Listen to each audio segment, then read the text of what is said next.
میرے عزیز، کچھ لوگ ایسے ہیں جن سے عذاب قبر ہوگا ہی نہیں۔ میرے رسول کریم صلی اللہ تعالی علیہ وسلم نے ارشاد فرمایا کہ جو اللہ کے رستے میں شہید ہو گیا،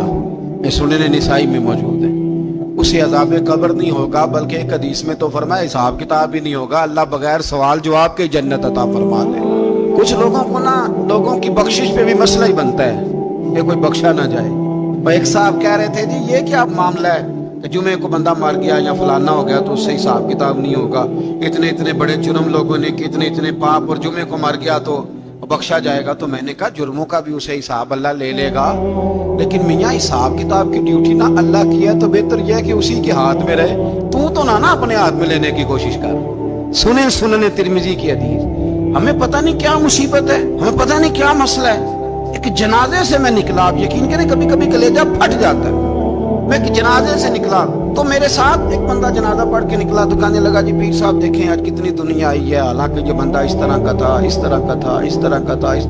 میں نے اسے کہا یار تجھے تو فکر ہی لاتی ہے کہ جنت میں چلا ہی نہ جائے، تو اس طرح کرنا جنت کے دروازے کے سامنے کھڑے ہو جانا ڈنڈا لے کے کہ میں نے نہیں جانے دینا۔ شرم آنی چاہیے ہمیں۔ اللہ فرماتے ہیں جنت اتنی چوڑی ہے جتنے زمین و آسمان، اس کی چوڑائی زمین اور آسمان کے برابر ہے، تو ہم تو اپنے علاوہ کسی کو جانے نہیں دینا چاہتے جنت میں۔ اور بس کریں،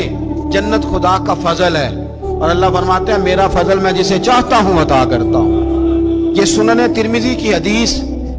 اور اس کے راوی حضرت عبداللہ ابن عمر رضی اللہ تعالیٰ عنہ، نبی پاک علیہ السلام نے فرمایا جو مسلمان جمعے کے دن یا جمعے کی رات کو فوت ہو،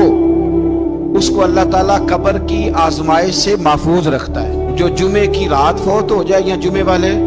یعنی جمعے رات اور جمعے کی درمیانی رات چلا جائے یا جمعے والے،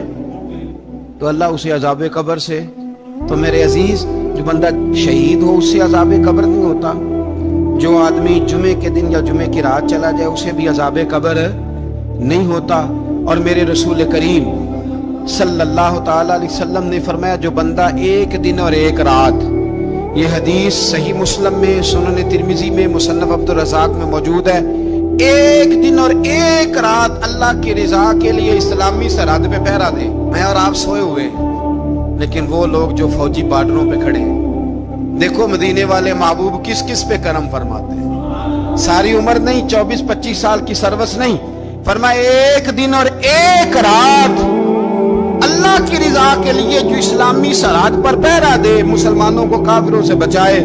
رب اسے عذاب قبر نہیں دے گا، اسے اللہ تعالیٰ اپنے فضل سے معاف فرما دے۔ ایک رات اور ایک، آپ کیا سمجھتے ہیں کہ ان فوجیوں کی کوئی چھوٹی شان ہے، ان کا کوئی چھوٹا مرتبہ ہے؟ ایک دن اور ایک رات اگر یہ پہرا دیں تو اللہ انہیں اتنا انعام عطا کرتا ہے۔ اسی طرح سن لو، یہ ذرا غور سے سننا، ابن ماجہ کی حدیث، اور اس کے علاوہ مسند ابو یعلا میں موجود حدیث کے راوی حضرت ابو ہریرہ رضی اللہ تعالی عنہ، حضور صلی اللہ تعالی علیہ وسلم نے فرمایا جو شخص بیماری سے فوت ہوا، قربان جاؤں میرے محبوب نے بیماری کا نام ہی نہیں لیا، فرمایا کوئی بھی بیماری ہو، فرمایا جو آدمی بیماری سے فوت ہوا اللہ اسے شہادت کی موت عطا فرمائے گا، اور وہ عذاب قبر سے اور قبر کے امتحان سے بھی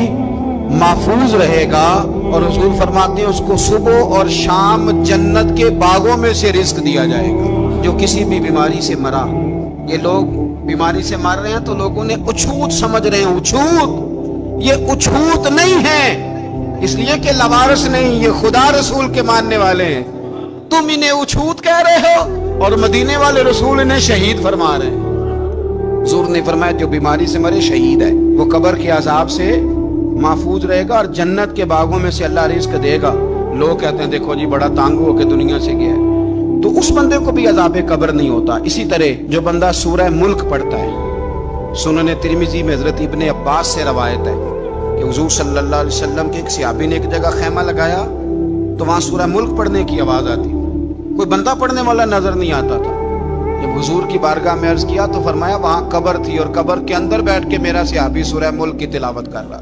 اگر ہمیں خسرہ نمبر یاد ہو جاتا ہے نا اپنی جگہ کا، اور ہمیں پتہ ہوتا ہے کہ میرے والا حصہ کتنے کروڑ کا ہے، اگر ساری کہانیاں ہمیں یاد ہوتی ہیں تو سورہ ملک بھی ہمیں یاد ہو سکتی ہے۔ موبائل پہ اس کو ریکارڈ کر لیں، پھر اس کو سنیں